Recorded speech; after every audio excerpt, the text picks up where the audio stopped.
escuches a los mediocres que te dicen no se puede. No escuches a los cobardes que te dicen no te arriesgues. No escuches al desconfiado que te dice yo no creo. No escuches a los ociosos que te dicen no trabajes. Ni escuches al fracasado que te dice no lo intentes. Solo escucha al optimista que te dice... Bendiciones, queridos todos. Bienvenidos a su magazine informativo Vive Consciente, con la dirección de Luz Esperanza Castro Jaimes, registro del Colegio Nacional de Periodistas 0723. Todas las bendiciones para el equipo de trabajo del magazine informativo Vive Consciente, Último Minuto Cúcuta y Notidía. Alerta. Escuchemos. 2 billones de pesos, un aproximado a hoy de 3.967 millones de dólares. La anterior reforma buscaba lograr un recaudo de 23,4 billones, 6.107 millones de dólares. Y se llega sin tocar a las personas naturales. Se llega con una conciencia frente a lo que ya veníamos avanzando en el descuento del ICA sobre el impuesto de renta, pero dejándolo en el 50%, es decir, avanzando, pero entendiendo las circunstancias y la coyuntura para dejarlo en el 50% y ayudar en este propósito.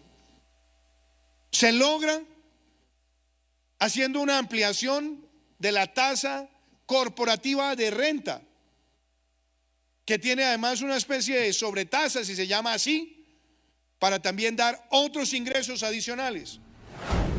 Además de mantener como fuente de recaudo el descuento del impuesto de industria y comercio ICA en 50% y de establecer una tarifa de 35% en el impuesto de renta corporativo, la nueva reforma extenderá la sobretasa de renta de 3 puntos porcentuales al sector financiero hasta 2025, con un recaudo de 392 mil millones de pesos, aproximadamente 102 millones de dólares. Así las cosas, la solidaridad del sector empresarial es parte fundamental de la Ley de Inversión Social, al representar cerca de 11 billones de pesos del monto total, unos 2.871 millones de dólares. Los 29 gremios del Consejo Gremial construimos de consenso una gran propuesta que, como lo ha expresado el señor ministro de Hacienda, tiene por fin que efectivamente esté sobre la mesa ingresos del sector empresarial para lograr mantener esa condición que nos debe llevar a generar más empleo, a mejorar las condiciones de equidad. Y lo hicimos con 7 propuestas absolutamente concertadas, absolutamente estudiadas. De acuerdo con las cuentas del Ministerio de Hacienda, 1,9 billones de pesos serán recaudados mediante austeridad en el gasto público y otros 2,7 billones a través de la lucha contra la evasión de impuestos. La nueva reforma tiene como ejes centrales, según el gobierno colombiano, obtener recursos, proteger a los vulnerables, reactivar la economía y buscar estabilidad fiscal. Entre los objetivos de la reforma está el ampliar el gasto social con programas como el de apoyo al empleo formal con subsidio a la nómina PAEF y el ingreso solidario. Pero la pandemia no se ha ido y todavía no sabemos cuáles serán los retos que traerá para la humanidad las distintas variables. Y por lo tanto debemos seguir manteniendo un esquema de protección de las familias más vulnerables y extender esa capacidad por lo menos hasta finales del año 2022. En el programa de ingreso solidario, la inversión prevista es de 8,7 billones de pesos para llegar a un total de 3,3 millones de hogares, 9,8 millones de personas. Para el PAEF serán 1,1 billones de pesos, que beneficia a cerca de 459.000 empleados. Y Matrícula Cero tendrá mayores recursos para beneficiar a 695.000 estudiantes de pregrado de universidades públicas. Este programa cuesta 700.000 millones de pesos por año. Y para conocer los ejes centrales de este proyecto de inversión social que será presentado por el Gobierno Nacional de Colombia al Congreso el próximo martes 20 de julio, Saludamos a esta hora en la ciudad de Bogotá a José Manuel Restrepo. Él es el ministro de Hacienda de Colombia. Señor ministro, bienvenido al programa La Noche. Un saludo muy especial, Jefferson, a usted y también a todos los televidentes de La Noche. Un placer estar con ustedes.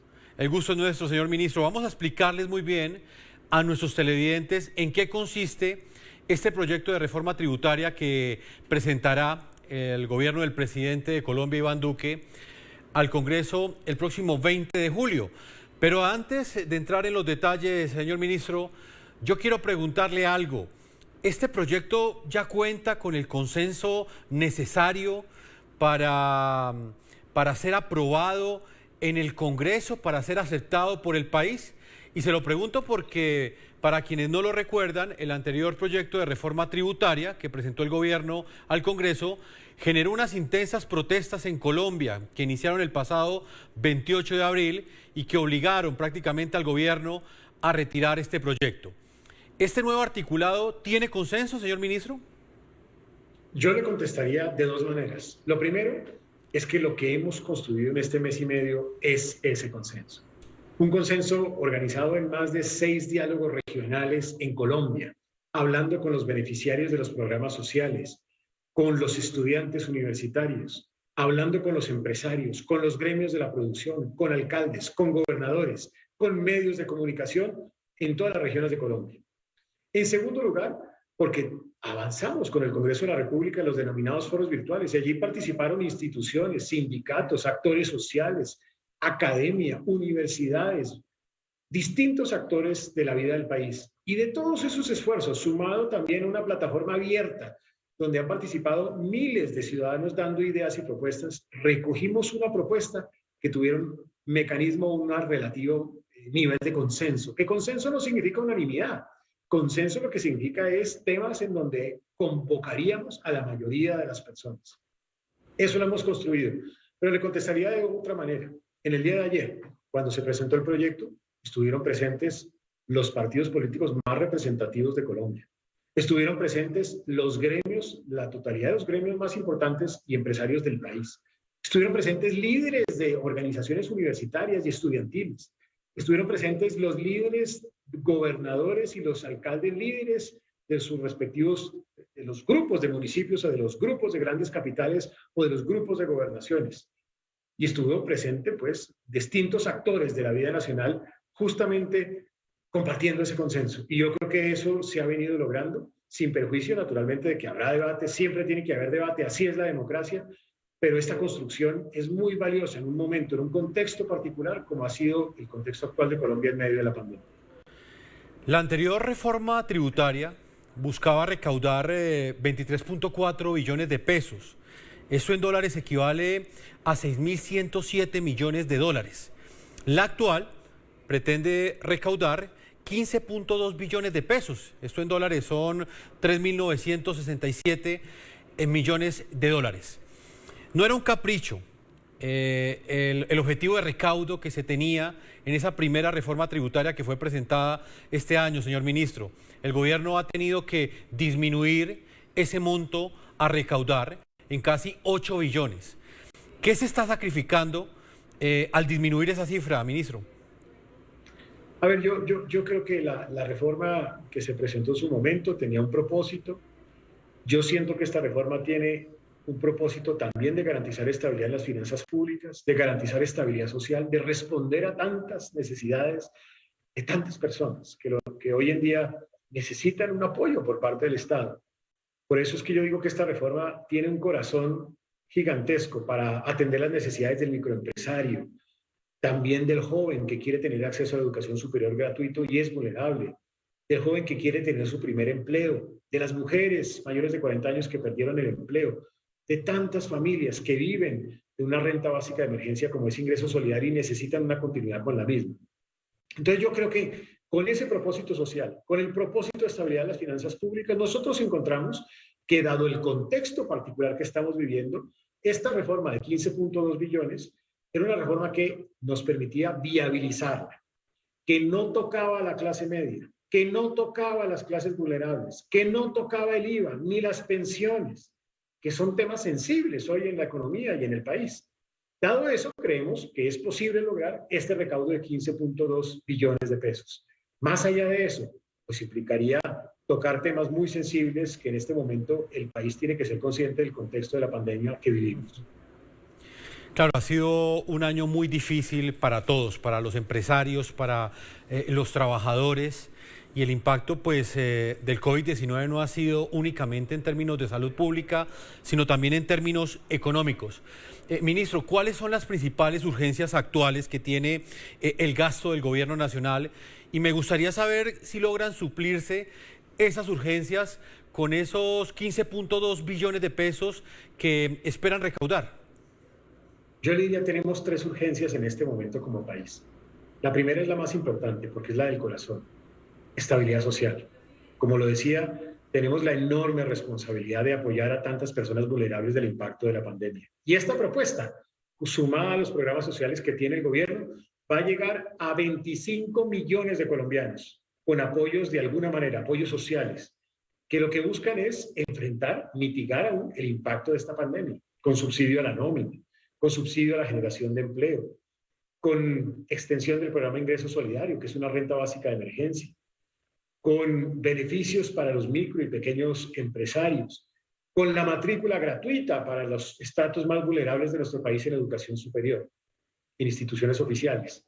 Yo creo que ese es el primer propósito. Segundo propósito, crecimiento económico. Esta estrategia, este proyecto, va en la dirección encaminada a que Colombia crezca no al 6%, sino más allá del 6%, y que sea, como lo es ya, uno de los países que estima un mayor crecimiento comparativamente con países OECD. Y el tercer propósito es sostenibilidad de las finanzas públicas. O sea, esta propuesta va también en la dirección de reducir el déficit fiscal, de lograr más o menos en el 2024 un superávit primario y de lograr reducir la deuda pública respecto del PIB hasta el orden de un 60%. Eso significa enviar un mensaje de tranquilidad a los mercados, a las inversionistas nacionales e internacionales, que son importantes para que traigan inversión y generen empleo en el país. Es un tema que para muchos es lejano, ministro, por eso es importante que usted lo explique de manera muy clara a nuestros televidentes. Y voy a tratar de ser muy organizado y concreto en el desarrollo de la explicación de este proyecto, y por esa razón es importante dialogar hoy con usted. Hablemos ahora de esas tres fuentes de recaudo. El gobierno espera recoger 15.2 billones de pesos con esta reforma tributaria. El 60% de ese dinero provendrá del sector empresarial, de la solidaridad empresarial. ¿Cómo va a ser el aporte y ese sacrificio que van a hacer los empresarios de Colombia para recoger la mayor cantidad de dinero de este proyecto de ley de inversión social? Jefferson, si el propósito es el social, ¿dónde están las fuentes? La primera fuente es el CASE del gobierno nacional. Nosotros estamos poniendo un esfuerzo de austeridad en el gasto público por cerca de 1.9 billones de pesos. Un esfuerzo muy importante. Y un segundo esfuerzo de lucha contra la evasión fiscal. Es que la evasión es una corrupción, es la corrupción en las finanzas públicas. Y tenemos que luchar contra esa expresión de corrupción. Estos dos elementos aportan aproximadamente el 31%. El resto lo va a poner también el sector empresarial, el sector productivo. Usted lo decía, con sentido solidario. Mire, lo que ha sucedido en Colombia es atípico, no pasa en otros países. Y es un sector empresarial que levanta la mano y dice, aquí estamos solidariamente para contribuir a ese propósito social y a ese propósito de estabilidad de las finanzas públicas. Eso es un ejemplo para el mundo. Y ese ejemplo se logra con la eliminación de algunos de los beneficios que se habían contemplado en la Ley de Crecimiento del 19, que habían dado resultados exitosos, pero que en esta oportunidad, en este momento particular, no se pueden implementar por las razones de necesidad que estamos viviendo. Y allí entonces el sector privado ha dicho, bueno, no se dé la reducción en el impuesto de renta de persona jurídica y entonces se establece una tarifa corporativa del 35%. Y segundo, también ha dicho que se puede no avanzar al 100% de descuento en ICA en el impuesto de renta, sino del 50% de este impuesto de comercio regional. De la misma manera, el sector financiero contribuirá con una sobretasa adicional al impuesto corporativo de 3 puntos porcentuales. ¿Con esto qué se busca? Se busca generar el ingreso para poder financiar lo que acabo de señalar. Y finalmente, un componente de normalización tributaria para atraer capitales que están en el exterior y que tributarían por primera vez en el país de nuevo. Con esto se logran los 15.2 billones de pesos, que es la propuesta de reforma sobre la cual estamos hablando. Ministro, ¿qué le responde a quienes desde el Congreso, incluso algunos sectores en el país, consideran que aumentar este impuesto a las pequeñas y medianas empresas puede generar un efecto contrario? Es decir, que no es el instante para hacerlo porque precisamente esas pequeñas y medianas empresas hasta ahora están tratando de asomar la cabeza, de salvarse en medio de la pandemia, y que perder este tipo de beneficios puede generar un impacto negativo en sus finanzas internas. Mire, el impuesto de renta tiene una virtud, que es una tasa, y la tasa va sobre las utilidades. Y es proporcional a las utilidades. El que recibe menos, pagaría menos. En primer lugar. En segundo lugar, hay una grandísima proporción de micro y pequeños empresarios que hoy tributan bajo la modalidad de régimen simple, que sigue vivo y que es mucho más sencillo, fácil, y queremos que más microempresarios se vinculen al régimen simple. Y yo creo que ahí hay un camino, entre otros además, para motivar a más microempresarios en esa dirección. Y en tercer lugar, del 1.600.000 empresas que hay en Colombia, realmente hoy pagando son cerca de 300.000 empresas. Es decir, el resto no está pagando impuesto de renta. Puede ser que esté declarando, pero no paga. Y seguramente como resultado del impacto de la pandemia, pues muchos también dejarán de pagar. Entonces esto termina realmente gravando al que más utilidades tiene y al que más puede. Ministro, como consecuencia de la pandemia, la economía del país viene en un proceso de reactivación. Las utilidades de las empresas, pues muchos consideran que quizás en este año 2021 no van a mejorar lo suficiente. ¿El gobierno contempla este parámetro en el momento en el que fija esa base de recaudo? Muy importante ese planteamiento, porque es que en el 2021 se va a tributar con el 31%. Y esa tributación se causa en el 2021, pero se paga en el 2022. Lo que se establece para el 2022 del 35% solamente se paga en el 2023. O sea que todavía hay que esperar un tiempo y eso nos permite tener una reactivación. En el entretanto, ¿qué vamos a hacer? Pues vamos a tener que hacer ese esfuerzo de austeridad en el gasto público, de lucha contra la evasión, de normalización tributaria. Parte lo podemos obtener por retenciones en la fuente en el 2022 y vamos a tener que hacer un esfuerzo de, en una primera etapa, buscar fuentes de financiación alternativas para sostener las necesidades que tenemos. Ministro, pasemos a esos otros dos puntos. Lo planteaba anteriormente, 10.6 billones de pesos se recaudarán gracias a esa solidaridad empresarial y ese consenso que ha logrado el gobierno nacional con este sector tan importante del país. Usted lo planteaba también, 1.9 billones con austeridad en el gasto público. ¿Dónde hará énfasis el gobierno nacional para reducir los gastos del gobierno y de su funcionamiento en todo el orden nacional? Hay que hacer varios esfuerzos. Hay que limitar el crecimiento de la burocracia, obvio, sosteniendo la capacidad adquisitiva de los trabajadores. Hay que restringir los cambios de plantas de personal con costo o los cambios en las estructuras con costo. Hay que optimizar el pago de horas extras, hay que lograr un congelamiento de vacantes también. Hay que controlar el crecimiento de la adquisición de bienes y de servicios que no superen la inflación en los siguientes 10 años.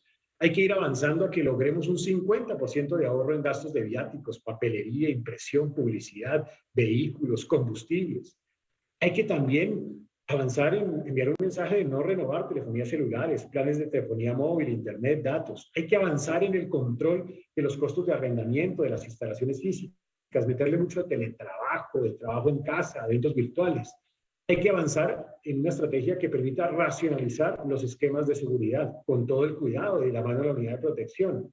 Hay que tener algunas facultades para escindir, fusionar, suprimir entidades que no se necesiten. Hay que avanzar también en el control de los contratos de prestación de servicio.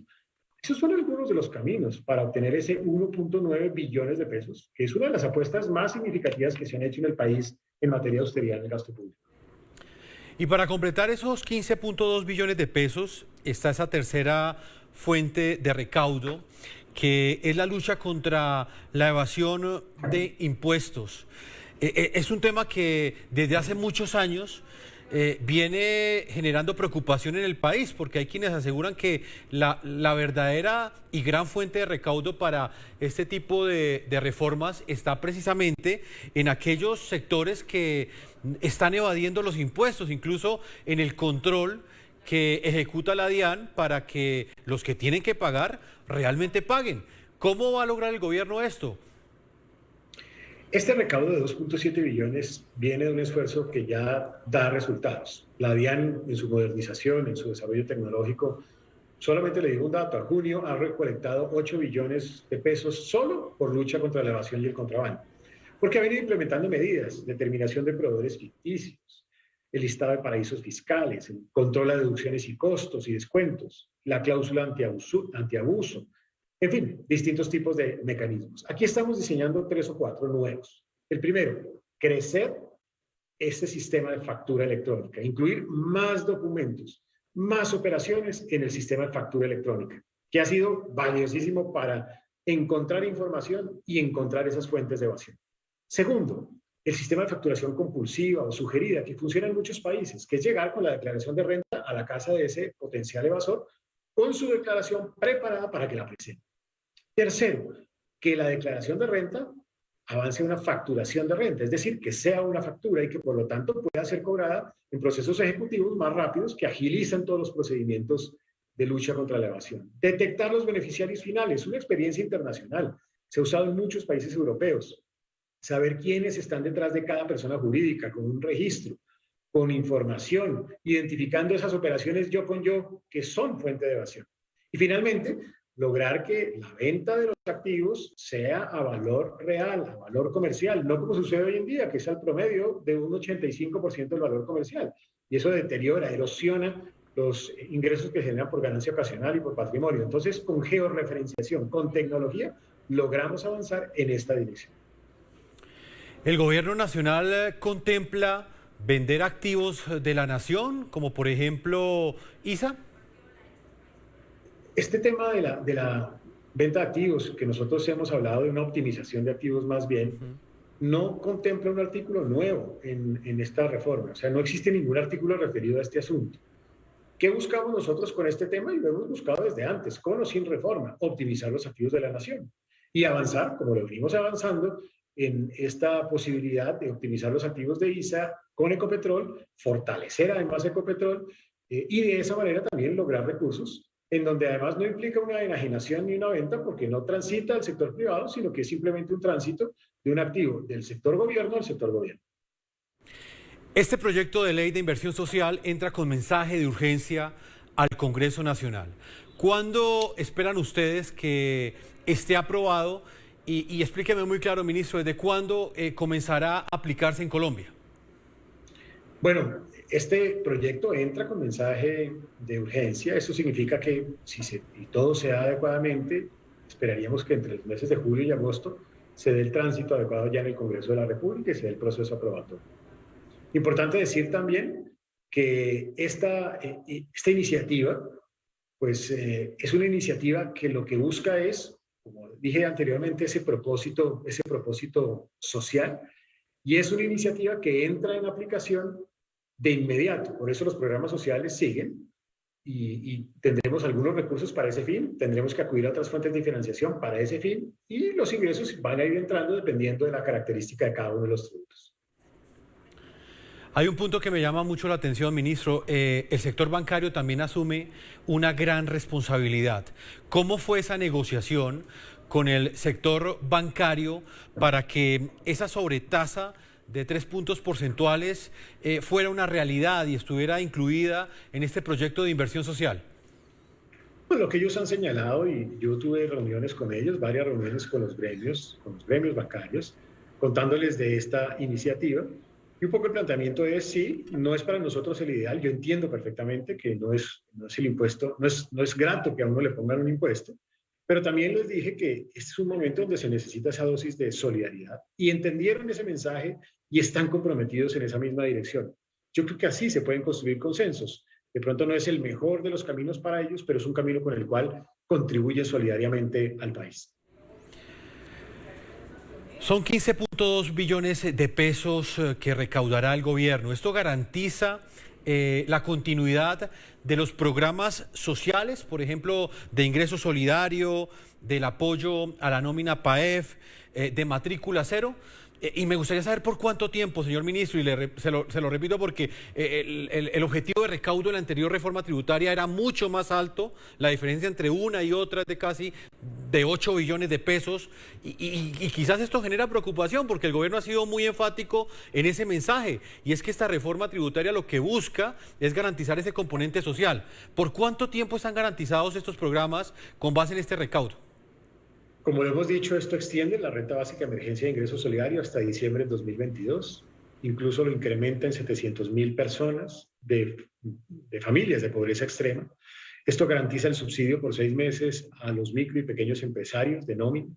Esto garantiza también la matrícula cero de aquí en adelante, por siempre, para 700.000 jóvenes que ingresan a instituciones de educación superior oficiales, matrícula gratuita.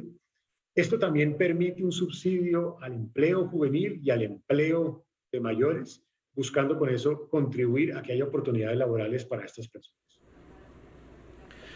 Ministro, venimos de unas semanas y de unos meses en los que las calificadoras de riesgo pues han emitido unas calificaciones que no son positivas para el país.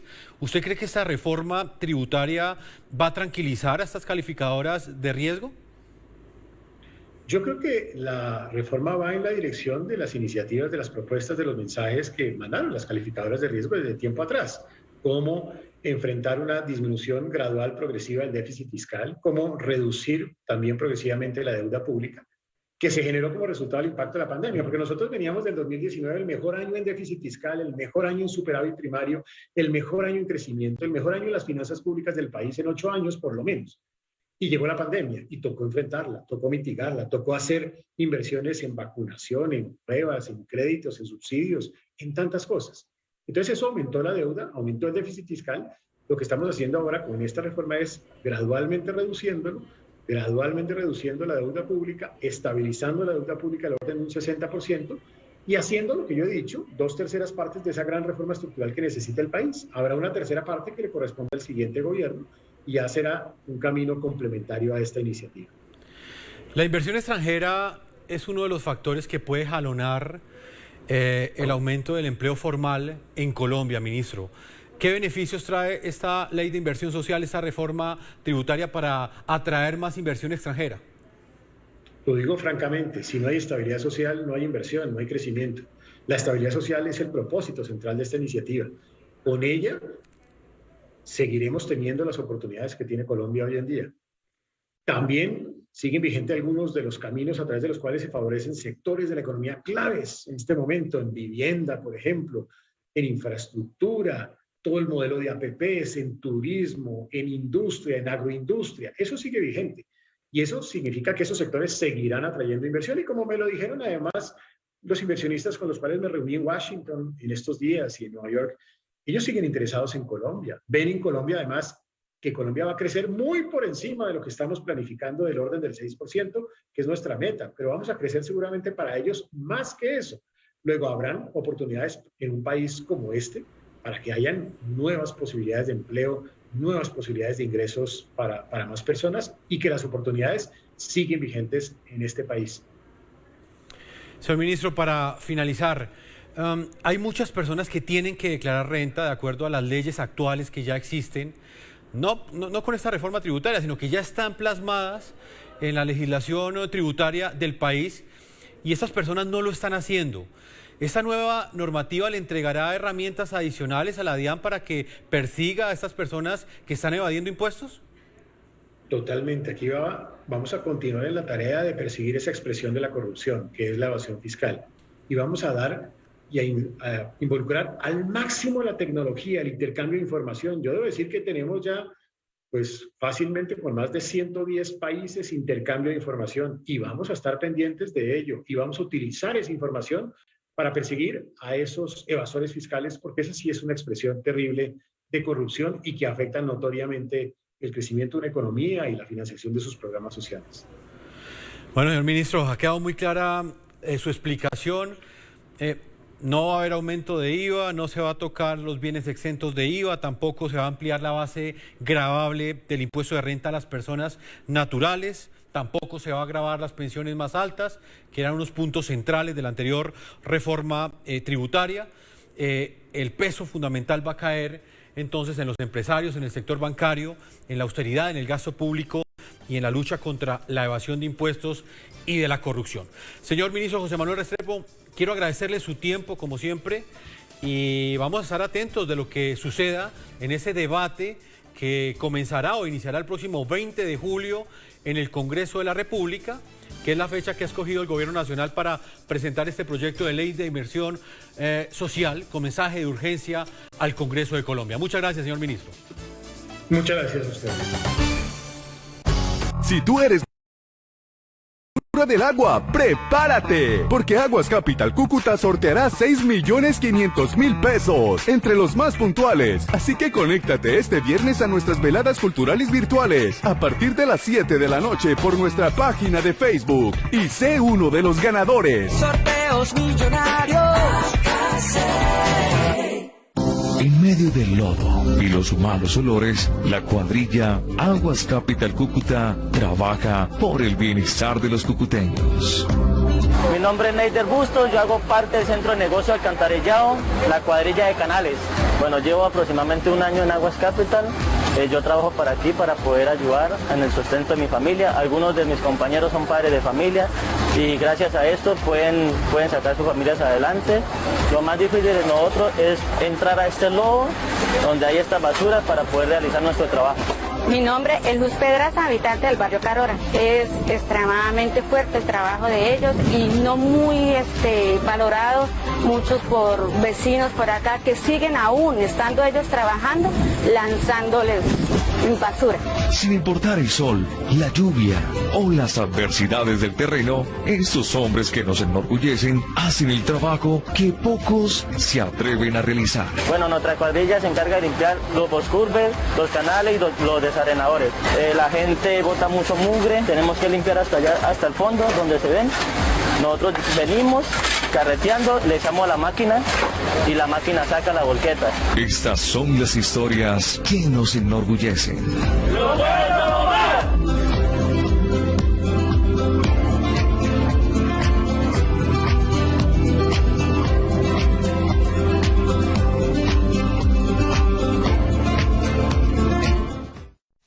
IPS Futumédica al alcance de todos, con el 50% de descuentos en consulta con medicina especialista y exámenes en... Soy María Andrea Nieto y esto es El Control.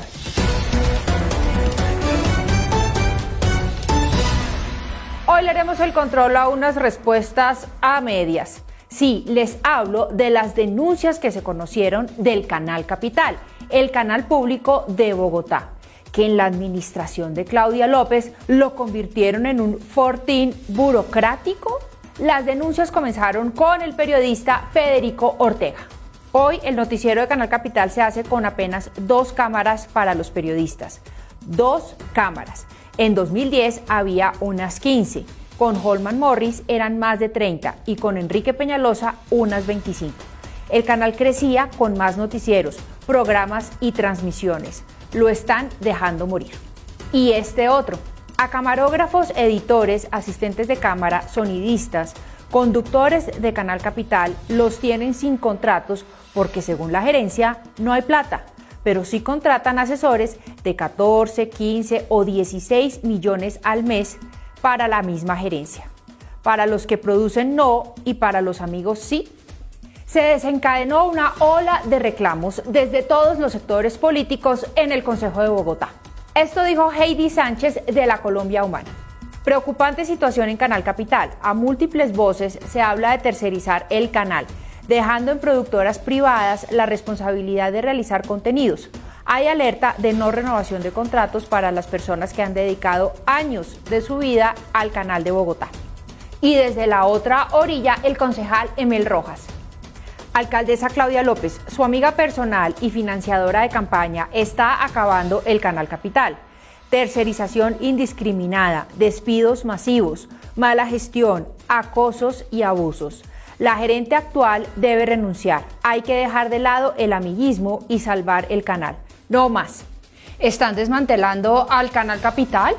La gerente del Canal Capital, Ana María Ruiz, estuvo con Semana y respondió ante las denuncias que no son temas menores. Que están tercerizando los equipos, que los que tienen no los usan, que no le están pagando el sueldo a los contratistas, que podría haber un detrimento patrimonial. La gerente respondió así. Son acusaciones totalmente falsas. ¿Hay despidos masivos, retrasos en los pagos? No, no es cierto. ¿Pero qué? El canal tiene 2 unidades móviles, 2 máster de producción. Y en este momento se está apagando, que no quiere decir para siempre, pero en este momento se está apagando una unidad móvil y un máster de producción. ¿Por qué? Porque las unidades móviles están para la calle, para hacer cubrimientos de grandes eventos, de grandes momentos de la ciudad. Y la ciudad sigue sin esos grandes momentos.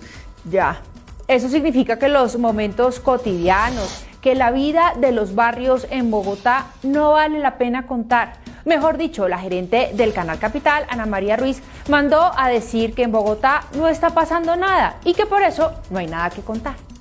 ¿Y el noticiero? La gente cree que porque no se está haciendo noticiero, no se está haciendo nada. ¿Y lo de la tercerización? Esto de que van a tercerizar, sí, claro que vamos a tercerizar y seguiremos tercerizando a través de convocatorias transparentes, limpias, a través de licitaciones. Mejor dicho, que todo está muy bien. Pero ¿y qué le contestaron los concejales a la gerente del Canal Capital? Esto dijo Emel Rojas. En Canal Capital se están tercerizando servicios teniendo la capacidad instalada para prestarlos. Por ejemplo, las salas de edición. Y hay que decirlo también tranquilamente, en esta administración se incrementó en 187%, 5.600 millones de pesos. Las anteriores administraciones también lo habían hecho, pero esta tenemos que revisar por qué se incrementó a tal manera. Y cuando uno va a ver, también hay otras quejas y otras denuncias, como acoso laboral, por ejemplo. Y algunos de los servicios tercerizados, por ejemplo, tenemos denuncias de personas que recibieron un salario de 600.000 pesos y tenían que hacer absolutamente todo, incluida la producción. Por eso este martes vamos a tener un debate de control político en el Consejo de la Ciudad. Y Andrés Forero, del Centro Democrático.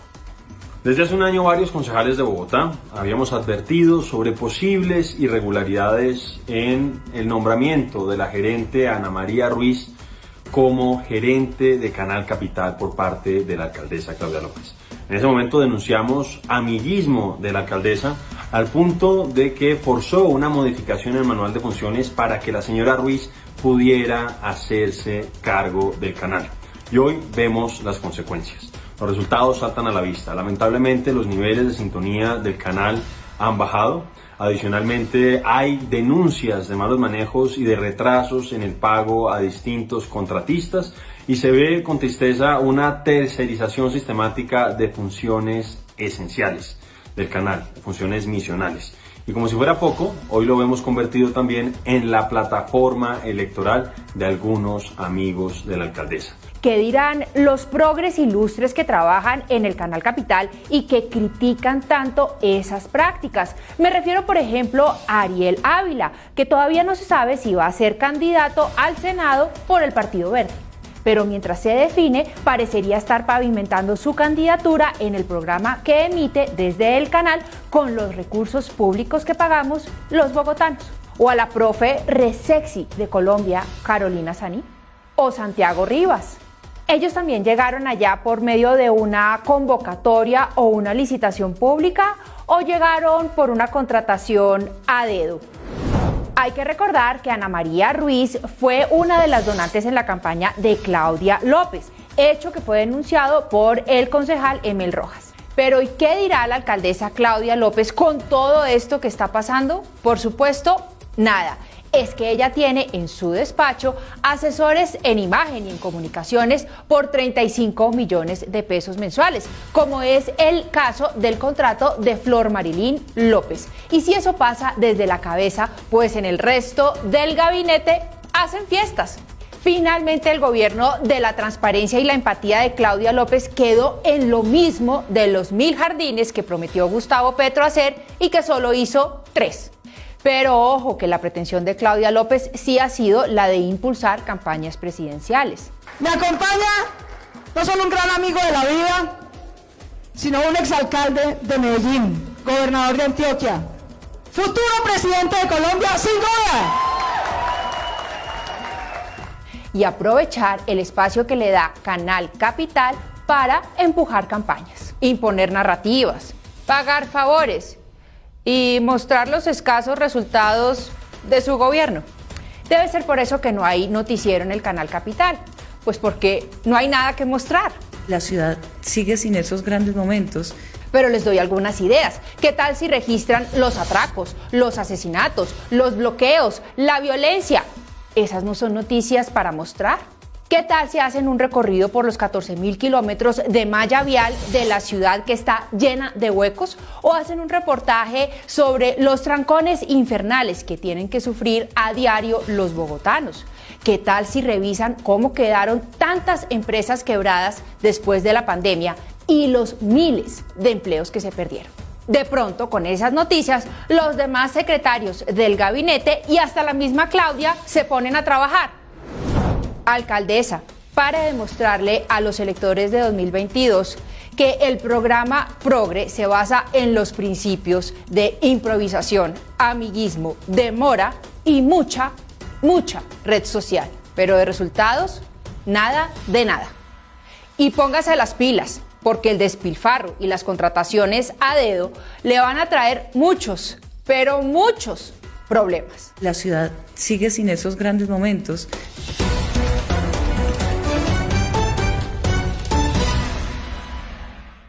Soy María Andrea Nieto y esto es El Control. Fiscal es una apuesta ambiciosa, importante y que seguramente dará un mensaje de tranquilidad frente a los inversionistas locales y los inversionistas extranjeros. El paquete social es de vital importancia y lo es en momentos en los que la pandemia, como lo decía anteriormente, pues ha generado unos efectos económicos muy negativos, tanto para los empresarios como para cualquier ciudadano en su cotidianidad. En el momento en el que se presenta una nueva reforma tributaria que va a recoger 15.2 billones de pesos y no los 23.4 billones de pesos que inicialmente estaban proyectados, ¿cómo se afecta ese paquete social, doctor Mejía? Pues a ver, yo creo que es importante también recordar que en los anuncios que ha hecho el gobierno nacional se ha planteado la extensión de 2 programas muy importantes. Primero, el tema del ingreso solidario, un programa de apoyo especialmente a los hogares pobres y vulnerables, que con esta reforma se extenderá hasta diciembre del 2022. Eso es muy importante para poder mantener el ingreso justamente de esos hogares más afectados por la pandemia en materia de empleo y en materia de ingresos, que tendrán de alguna manera este alivio con la extensión del programa de ingreso solidario. Por otro lado, muy importante también la extensión del programa de apoyo al empleo formal, ese subsidio de la nómina que ha sido fundamental para evitar una mayor destrucción del empleo y que en esta etapa de recuperación va a ser crítico para poder acelerar la recuperación y el mantenimiento de ese empleo formal. Naturalmente, como la reforma no es tan ambiciosa como la originalmente planteada, los programas sociales, en particular el de ingreso solidario, ya no se están planteando de forma permanente. ¿Por qué? Porque no está la capacidad fiscal para hacerlo, porque de nuevo tenemos un problema muy grande desde el punto de vista de las cuentas fiscales. En la medida en que hacia adelante se consigan nuevos recursos, por ejemplo, suba al 35% y se disminuya ese beneficio que anteriormente había entregado el gobierno nacional, ¿esto generará algún tipo de efecto en la creación de empleo que es tan necesario en este momento?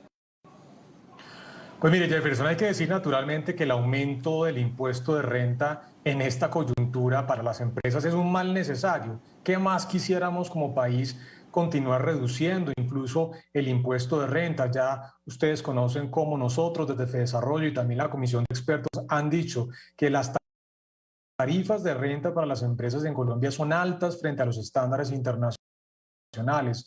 Así que hacia adelante seguramente otra vez se tendrá que abordar esa discusión de reducir paulatinamente, en la medida de las posibilidades fiscales, esa tarifa de renta. Sin embargo, en esta coyuntura, pues realmente no hay mucho más espacio para hacer cosas adicionales políticamente y también socialmente. Así que, pues es una noticia que naturalmente afecta a la competitividad, seguramente afectará también los planes de inversión de las empresas y por ende también el empleo. Pero realmente el espacio es muy limitado. ¿Qué más quisiéramos como país no tener que estar discutiendo una reforma tributaria? Pero por otro lado, pues las necesidades fiscales son apremiantes y además, como lo hablábamos ahora, son fundamentales estos tipos de recursos para poder acelerar la ejecución de los programas sociales. Por otro lado, nosotros, Jefferson, hemos planteado que ojalá en esta discusión de la reforma tributaria se pueda plantear que en vez de la tarifa de renta suba al 35%, que suba al 33 o 34% y por otro lado se empiecen a eliminar de forma definitiva esa gran cantidad de exenciones sectoriales que existen para algunos sectores económicos. Eso iría en la línea de tener un estatuto tributario mucho más justo, equitativo y no tener una tarifa de renta tan alta, pero bueno, ojalá pues el espacio político y la discusión en el Congreso pueda generar este tipo de alternativas. Doctor Mejía, para finalizar, porque el tiempo se me agota, el otro 40% de este recaudo recae en la austeridad del gasto público. Allí son 1.9 billones de pesos. Y también en la lucha contra la evasión de impuestos. Allí se recaudarán 2.7 billones de pesos. Como usted puede darse cuenta, el 40% de todo este recaudo pues va a recaer en la gestión del gobierno, en la gestión del Estado. ¿Hay capacidad institucional para cumplir con estos dos pendientes que no es algo nuevo, es algo histórico? Siempre se le ha exigido al gobierno nacional que sea más austero y que sea más estricto en la lucha contra la evasión. Pues mire, Jefferson, yo creo que las líneas van en la dirección correcta también. En materia de austeridad, sabemos que el rol esencial del Estado es proveer los servicios públicos esenciales en materia de seguridad, defensa nacional, salud y educación. Y hay algunos gastos que realmente no son esenciales y que se deberían revisar. Caso, por ejemplo, de los viajes y viáticos, que ya la pandemia nos ha mostrado que una gran cantidad de reuniones no se deben hacer de manera presencial. Hay que aprovechar la tecnología de la virtualidad. El caso también de la reducción de los costos, por ejemplo, de la telefonía celular y también, por supuesto, la revisión de los esquemas de seguridad.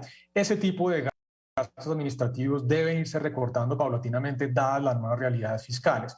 Por otro lado, los temas anti-evasión y anti-elusión, el gobierno trae una serie de ideas importantes. Yo creo que esa capacidad existe, pero ojalá, Jefferson, se pueda complementar estas ideas con otros mecanismos adicionales. Lo que pierde el país anualmente en materia de evasión y elusión tributaria puede estar por encima de los 40 o 50 billones de pesos. Y ahí hay que fortalecer medidas como, por ejemplo, la limitación de compras en efectivo de bienes de alto valor, como vehículos, finca raíz, joyas, obras de arte, que realmente son mecanismos ya sea de lavado de dineros ilícitos o de mecanismos de elusión o evasión tributaria. Así que ojalá en esta discusión también se puedan agregar otros elementos para fortalecer esas herramientas que reduzcan de manera definitiva la elusión y la evasión tributaria.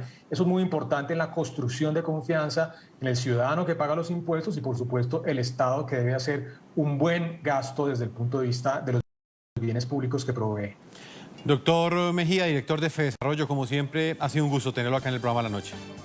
Gracias, Jefferson, por la invitación. Un saludo muy especial, una feliz noche para todos.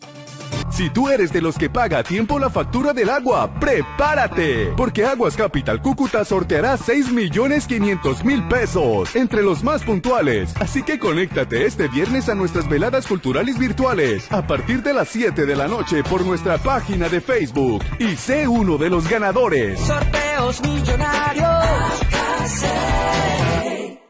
En medio del lodo y los malos olores, la cuadrilla Aguas Capital Cúcuta trabaja por el bienestar de los cucuteños. Mi nombre es Neider Bustos, yo hago parte del Centro de Negocio Alcantarillado, la cuadrilla de Canales. Bueno, llevo aproximadamente un año en Aguas Capital. Yo trabajo para aquí para poder ayudar en el sustento de mi familia. Algunos de mis compañeros son padres de familia y gracias a esto pueden sacar sus familias adelante. Lo más difícil de nosotros es entrar a este lodo donde hay estas basuras para poder realizar nuestro trabajo. Mi nombre es Luz Pedraza, habitante del barrio Carora. Es extremadamente fuerte el trabajo de ellos y no muy valorado, muchos por vecinos por acá que siguen aún, estando ellos trabajando, lanzándoles basura. Sin importar el sol, la lluvia o las adversidades del terreno, estos hombres que nos enorgullecen hacen el trabajo que pocos se atreven a realizar. Bueno, nuestra cuadrilla se encarga de limpiar los boscurves, los canales y los desarenadores. La gente bota mucho mugre, tenemos que limpiar hasta allá, hasta el fondo, donde se ven. Nosotros venimos carreteando, le echamos a la máquina y la máquina saca la volqueta. Estas son las historias que nos enorgullecen. ¡Lo puedo ver!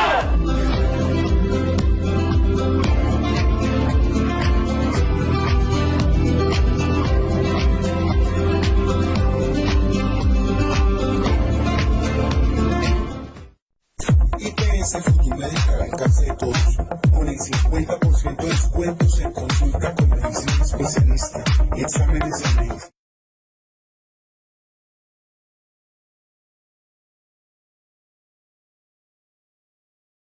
Personas, es que se emitió precisamente un cartel que ustedes lo están observando allí, en donde aparecen 25 sujetos, 25 personas que habrían protagonizado esos actos violentos en la capital del país.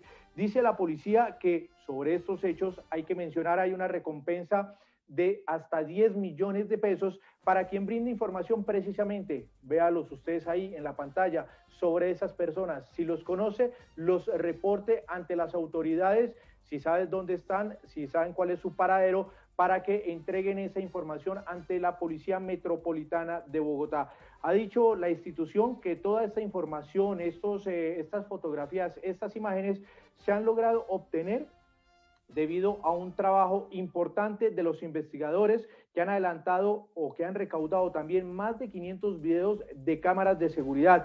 También establecieron alrededor de 1.050 denuncias por violencia a servidor público. Y también se identificaron 10 estructuras con un promedio de 15 integrantes. Por eso es que ha dicho la Policía Metropolitana de Bogotá que esto se hace público, teniendo en cuenta que próximamente se va a vivir en el país también una jornada de movilizaciones, de manifestaciones, y que esperan las autoridades que se dé en paz. Esas jornadas se van a dar el próximo 20 de julio. Pues precisamente hay que señalar que las autoridades dicen que tienen información de inteligencia, que muchas de las personas que van allí a participar no lo harán de manera pacífica y que posiblemente hay un patrocinio de organizaciones al margen de la ley que estarían buscando que se den actos vandálicos para estas jornadas del 20 de julio. Por el momento, lo que se ha manifestado por parte de la Policía Metropolitana de Bogotá es este cartel de las personas hoy, los más buscados en la capital del país por protagonizar actos de vandalismo. Todas estas imágenes que hemos visto durante las últimas semanas, donde han sido destruidas entidades financieras, también edificaciones públicas y privadas, donde han sido quemados constantemente buses del SITP, también han sido afectadas sus estructuras porque los manifestantes, que ya en este caso dejan de ser manifestantes, dicen las autoridades, y están causando daños en bien ajeno, pues ya se convierten en vándalos, e incluso el propio director de la policía, el general Jorge Vargas, ha dicho que ya rayan en el ámbito penal, es decir, que tienen que ser judicializados porque han cometido delitos. Por eso es que desde la administración distrital, el nuevo secretario de Seguridad también dijo que habrá mano dura para quienes pretendan salirse de la ley, salirse de lo que es la movilización pacífica e irse a las vías de hecho. Ha lanzado una fuerte advertencia el nuevo secretario de la capital del país a los manifestantes que pretendan apartarse precisamente de esas movilizaciones pacíficas y quieran cometer actos de destrucción en la ciudad. ¿Qué dijo el nuevo secretario de Seguridad? Escuchemos. Vamos a ser muy claros. La administración de la alcaldesa Claudia López garantiza la protesta y la movilización social pacífica. Pero una cosa es la protesta pacífica y otra muy diferente, el vandalismo y la violencia. El cuidado de la vida y la integridad de los bogotanos y las bogotanas será siempre una prioridad. al primer hecho de violencia, nuestra Policía Nacional tiene la orden de intervenir según los procedimientos y protocolos establecidos en la Constitución y la ley, y de capturar a los responsables para su judicialización en defensa de los derechos de la ciudadanía y la protección de los bienes públicos de la ciudad.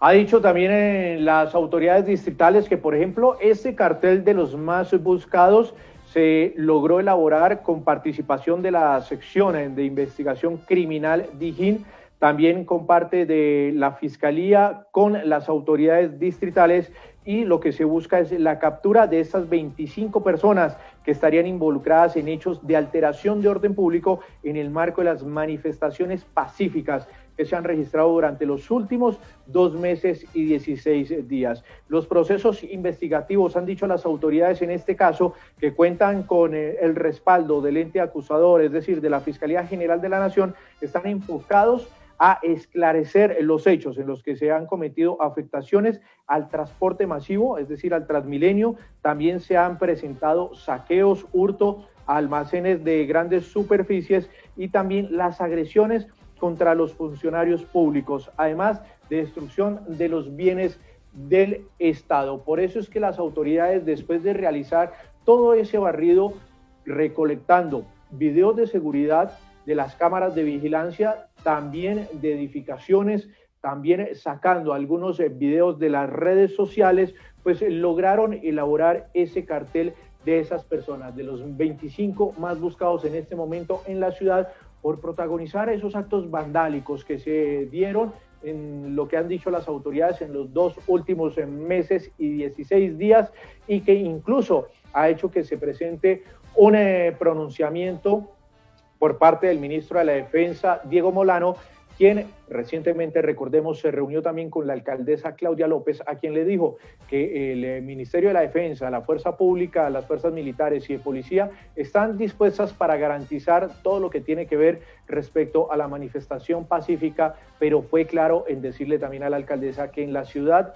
ni en Bogotá, ni en las principales ciudades donde ha estado el ministro los últimos días, se van a permitir hechos como los ocurridos a partir del 28 de abril, donde se dieron bloqueos, saqueos, se dieron también manifestaciones violentas, se dieron concentraciones permanentes que incluso, dicen las autoridades, esto generó que estuviera en peligro el abastecimiento de bienes y servicios en el país. Por eso es que ha mencionado la Administración Distrital y la Policía Metropolitana de Bogotá, que ha elaborado ese cartel con los 25 más buscados, y lo que se busca es que las personas, si tienen alguna información sobre aquellos que aparecen en este cartel, pues la entreguen ante las autoridades, y si la información es lo suficientemente sólida, pues puedan reclamar una recompensa de hasta 10 millones de pesos, que en este caso tienen las autoridades por estas 25 personas que aparecen en este cartel de los más buscados